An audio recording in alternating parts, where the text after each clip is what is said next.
So, the important tips: if you fail to plan, you will fail to do. Proper planning prevents poor performance. Don't overplan and don't underplan. Demand of the project and output of planning is project plan, document, distribute, and maintain the plan.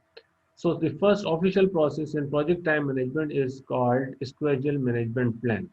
The schedule management plan is a part of project management plan, like uh, scope management plan, time management plan, cost management plan, quality management plan, risk management plan. So in all knowledge areas, you have management plans. The management plan is part of project management plan. It specifies how the project schedule will be developed, monitored, and controlled.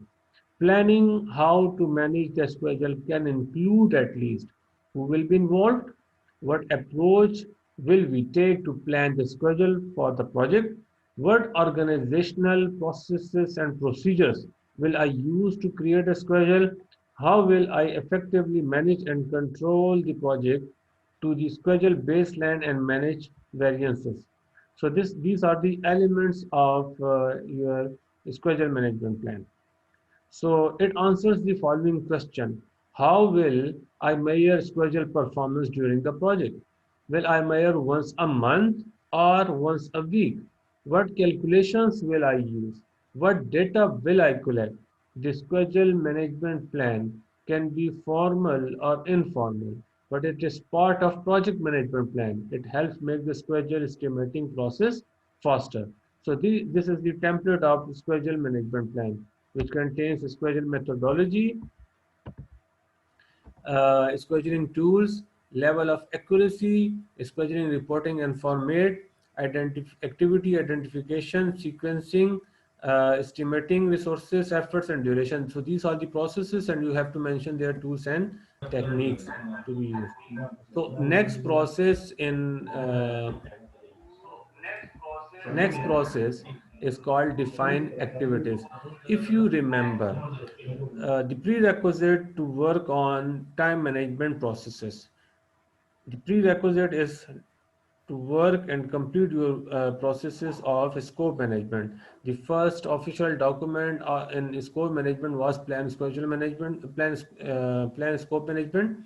Then we had to complete process that is called collect requirement.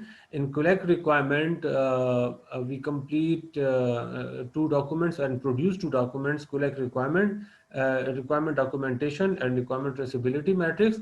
And then we summarize our requirement documentation into project scope statement, and then we further take our scope statement and we try to graphically explain our project, that is called work breakdown structure dictionary. Work breakdown structure and their description of each and every work package is given in a work breakdown structure dictionary. So after that works, we work on define activities, where we take our work packages and we further decompose our work packages into more manageable and smaller components called activities. So what is define activities? This process involves taking the work packages created in the work breakdown structure and breaking them down further, that is called decomposing, in order to reach the activity level, which is a level small enough to estimate, schedule, monitor, and manage. These activities are then sequenced in the next process called sequence activities. And remember, the creation of work packages in the work breakdown structure is part of scope management, and the creation of activities is part of project time management. So you need your scope baseline, and scope baseline contains three documents. Number one is project scope statement, number two is work breakdown structure, and last one is work breakdown structure dictionary. And you need your team, because involving the team helps define activities completely and accurately, and therefore makes the estimates more accurate. The defined activity process is not always done in in real world. Many project managers skip it because they take their work breakdown structure down to the activity level rather than the work package level. Other project managers say that they cannot work with the network diagram created at the activity level because it would be too large. So what I'm trying to say, I'm trying to explain that if we think to combine define activities process and create work breakdown structure process together, is it possible or not? Yes, it is possible. You can combine your create WBS process and define activities process. So, what are the inputs needed to work on defined activities process? The answer is very straightforward and simple. You need your scope baseline because scope baseline contains document like scope statement, work breakdown structure, and work breakdown structure dictionary. And the major component or document is called work breakdown structure, where you take your work package and you further decompose your work package into more manageable components, like you are going to make a room or computer lab or any major deliverable, so you will further decompose your that work package into more smaller component. Like you want to make a programming lab or computer lab, you have 40 computers, so installation of 40 computer is activity. Installation of multimedia projector is called activity. Its paint work is activity. Installation of network appliances is your activity. Power work is activity. So you ultimately the work package was to prepare a computer lab, but you had to divide your and decompose your work packages into more smaller components. So you need your scope baseline, you need your schedule management plan, and obviously enterprise environmental factor and project organizational process assets are the common inputs needed in all process of the project. So tool and techniques are very simple. Expert judgment and meetings are the common inputs, and decomposition is called to further decompose your work into more manageable and more manageable components. Whereas rolling wave planning is the more you proceed in your project work, you will find out details of related to your project. So the technique of decomposition as applied to define activities involving subdividing the work packages into smaller, more manageable components called activities. Activity represent the effort needed to complete a work package. The defined activity process defines the final output as activity rather than deliverables as done in the create WBS process.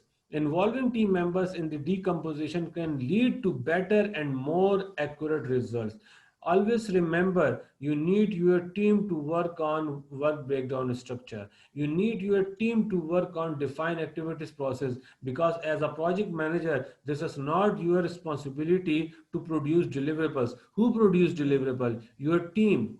So if you do not consider your team member while working on this important work, obviously your planning will entirely create problem in the executing phase of the project, because who will produce deliverables? Your team members. So you must call meeting with your team members to prepare realistic planning documents for the project. So what is rolling wave planning? Rolling wave planning is a form of progressively elaboration planning where the work to be accomplished in the near term is planned and detailed, and future work is planned at the higher level of the work breakdown structure. Therefore, work can exist at various level of details depending on where it is in the project life cycle. For example, during the early strategic planning, when information is less defined, work package may be decomposed to the milestone level. As more is known about the upcoming events in the near term, it can be decomposed into activities. बल्ला समझ So नहीं the आ रही output है। of defined activity process is very simple. This document where it has ID, that is the unique number for activity, the name of the activity, and its some description of work.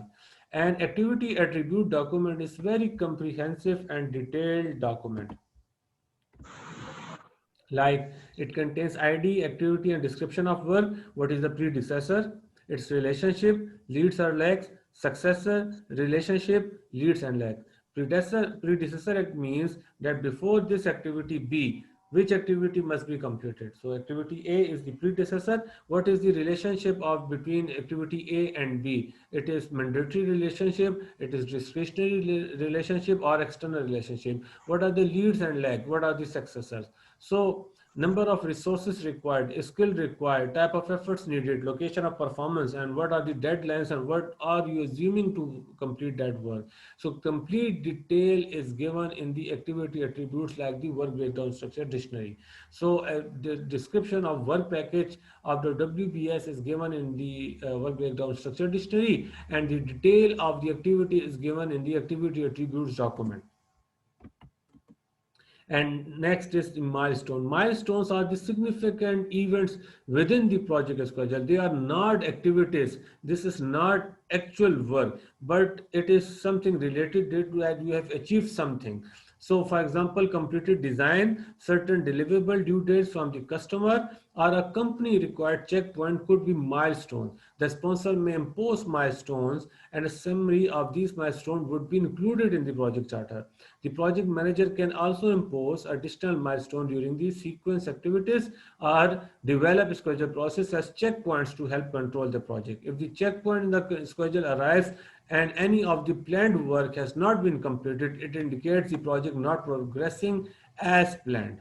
So this is the template of your milestone list document.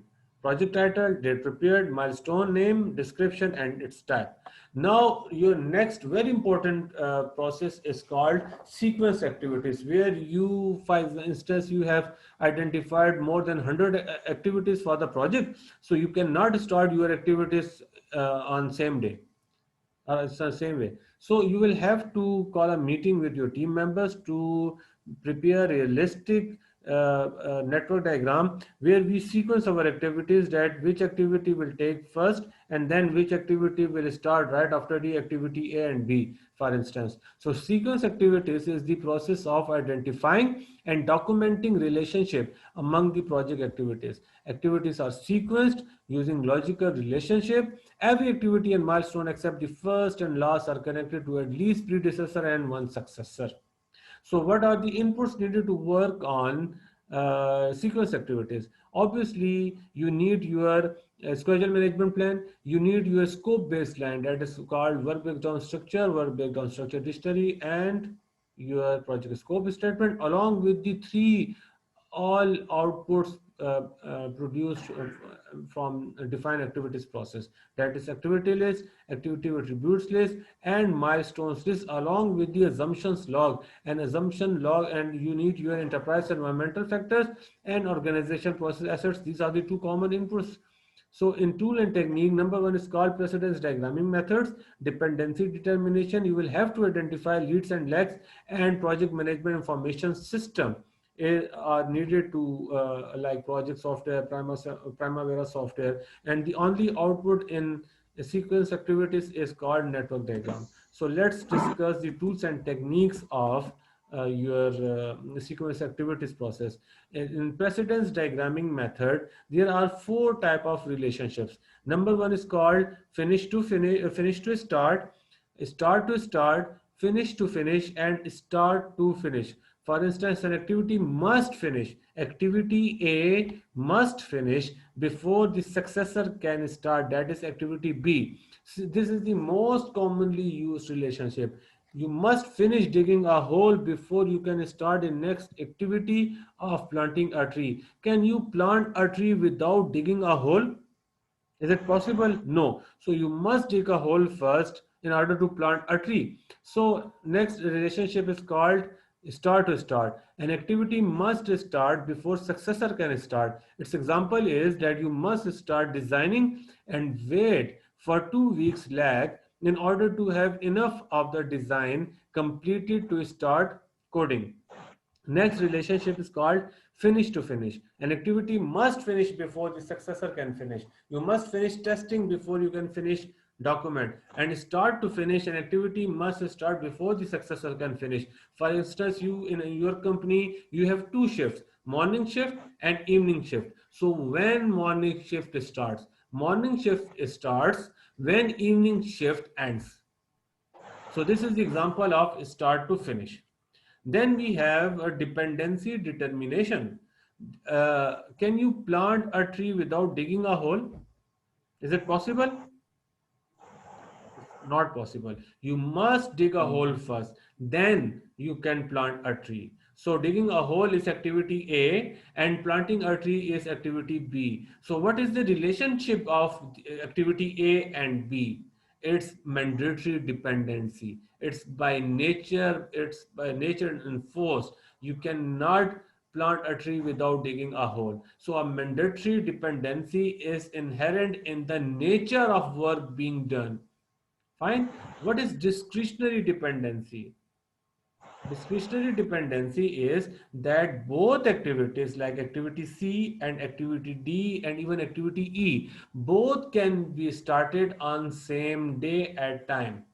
But due to insufficient resources or some clashes in resources, you decided that activity B will start on Tuesday, activity C will start on Wednesday, right after activity B, and activity D will start on Thursday, right after the activity C. However, it was possible to start activity, all three activities B, C, and D on same day, Tuesday. But due to lack of resources, you decided that we will go one by one. Like B will be completed first on Tuesday, C will be completed on Wednesday, and then finally we will start activity D. So this kind of relationship is called discretionary dependency. It is not forced by nature, but you decide by yourself due to number of reasons. So these are called soft dependencies. Then we have external dependency. You cannot produce something by your own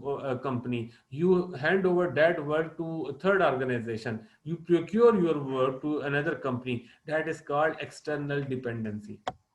So I hope it's clear now. Leads and lags are, a lead may be used to indicate that an activity can start before its predecessor activity is completed, is called leaked. For example, coding might be able to start 5 days before the design is finished. A lag is inserted waiting time between activities, such as needing to wait 3 days after pouring concrete before constructing the frame for the house because it needs 3 days to dry. So when we complete our work, we produce this kind of document, and this document is called network diagram. As you can see in this example, you have activity start, then right after the start activity, activity D and activity A both can be started on the same day, where activity D will take 4 days to complete and activity A will take 10 days to complete. Then right after activity D, activity F and activity E will start. Activity E is dependent only on activity D, whereas activity F will only start when you will complete activity D and activity E. Let's discuss activity G. Activity G can be started right after activity E and activity F. This activity has two predecessors.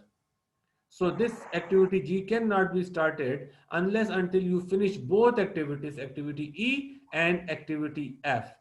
Whereas B activity is only dependent on activity F. So this is how we produce a network diagram, which is the output of your sequence activities process. And then we identify number of paths involved in your network diagram, like start, D, F, G, H, C, and end.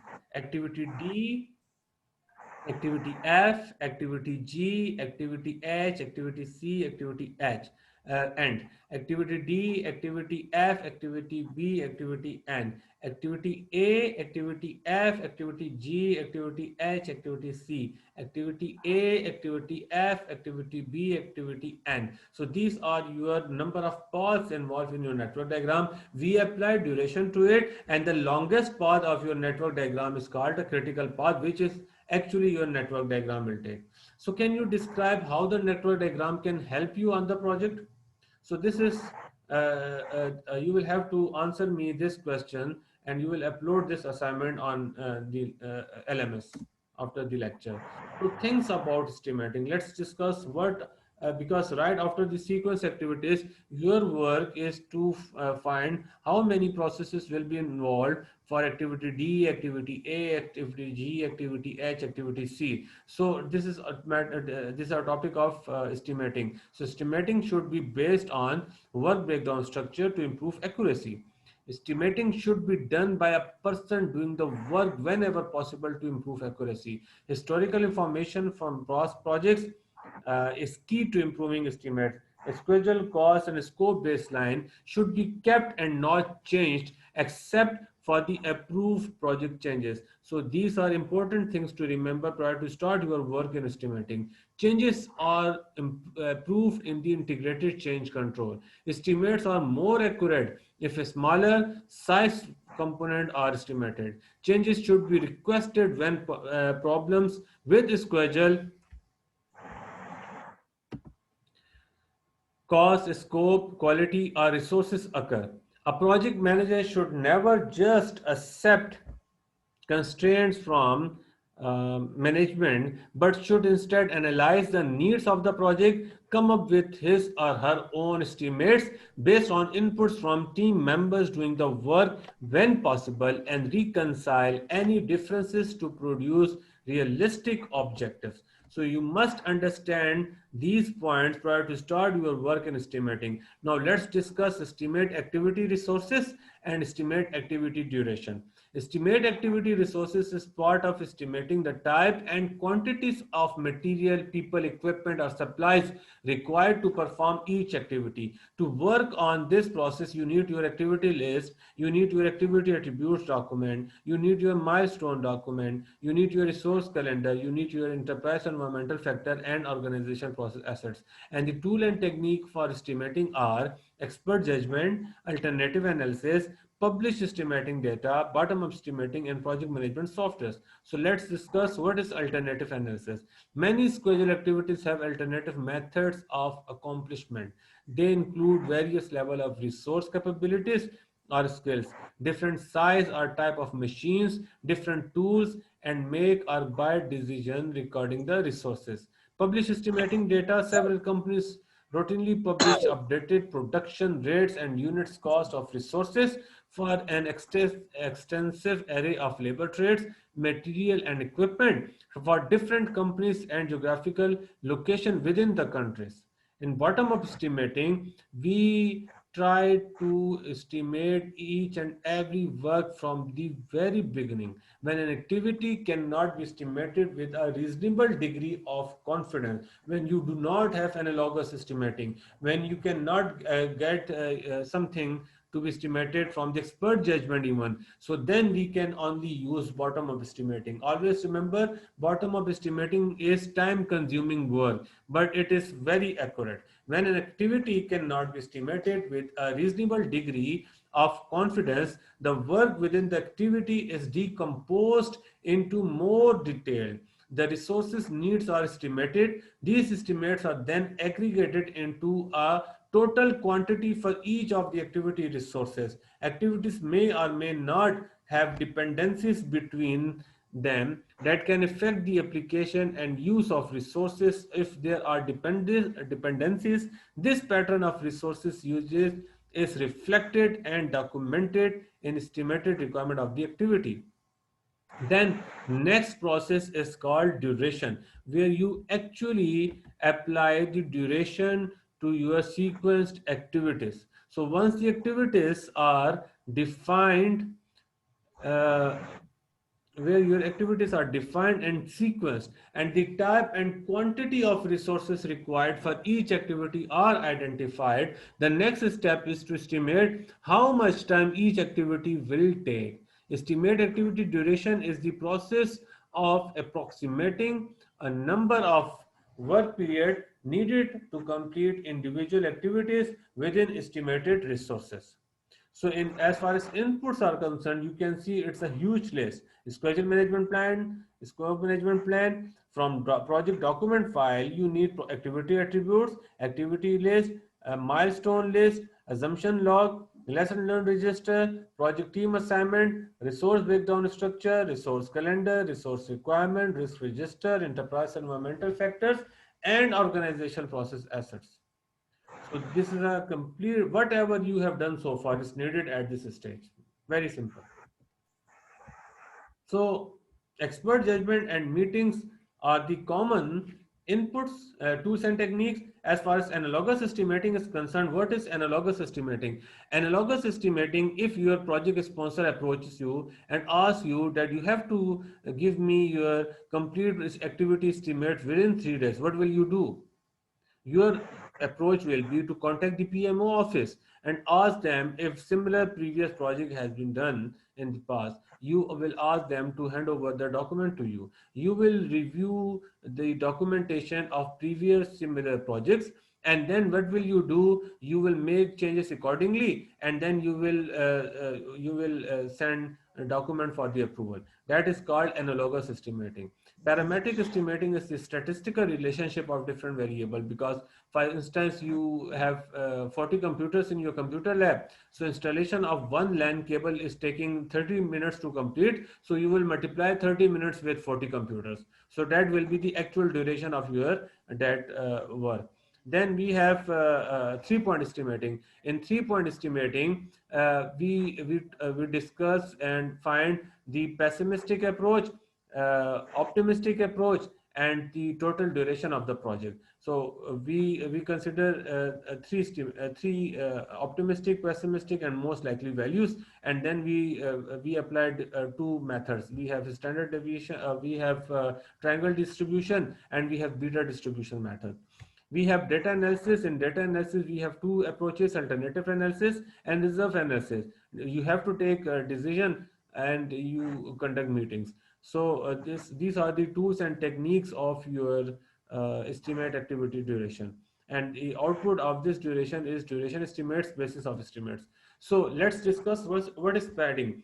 Uh, if I ask my team member that how long this activity will take, and if you do not have enough detail available and understanding of that work, you may guess your work. That is called guessing a work, is called padding. So I have no idea how long it will take. I do not even know what I'm being asked to do. As your employee, you have to save your skin. You must you can make your sponsor or your project manager happy. So what should I say here? I will take my best guess and just double it. This is called padding, and padding is prohibited. It's not allowed in project management practices. Therefore, as a project manager, your approach must be to make sure that in the estimating or during the estimating, your team members are not padding something. You must ask them whatever you are proposing. You must provide the proper justification for your work.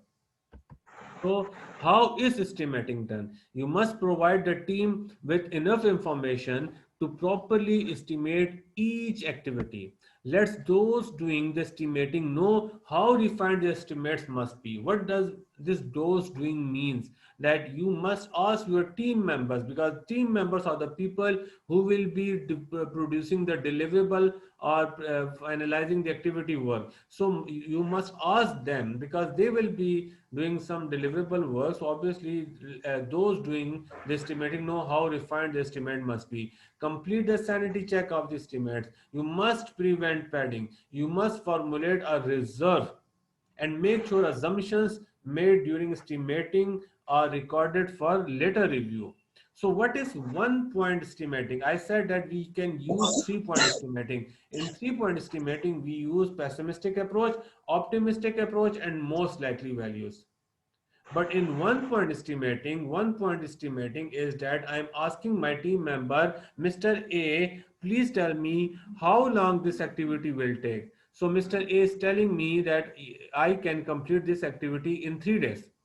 So just giving me one value is 1 point estimating, but it can force people time using 1 point estimate. Estimator submit one estimate per activity, but it has negative effects on the project. Like it force people into padding their estimate. You did not consider your pessimistic scenario. Pessimistic means if something is goes wrong, what will happen? If it is ideal approach, how long it will take now? So force people into padding their estimate as far as in 1 point estimating is concerned.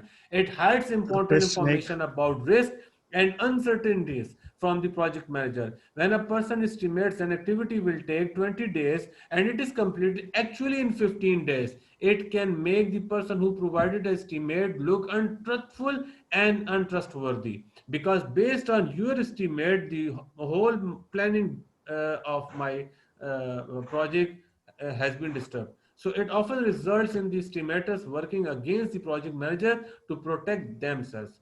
So we have discussed this analogous estimating. What is analogous estimating? Analogous estimating can be done for a project that is Sir, the last question, five please. projects Note similar to question. this one. Each took 8 months. So this one should also take 8 months to complete. So this is called analogous estimating. Analogous estimating may what we do, we ask the PMO office to provide you the previous similar projects documentation. And as far as parametric estimating is concerned, I've said that it is the statistical relationship of different variables. Like I said earlier, the installation of one computer is taking, for instance, 30 minutes to complete. So you have 40 computers to install operating system in it, so its installation will take 30 minutes as well. So you just multiply your 30 minutes with the 40 computers, and whatever the result is, that will be the total duration of that activity work.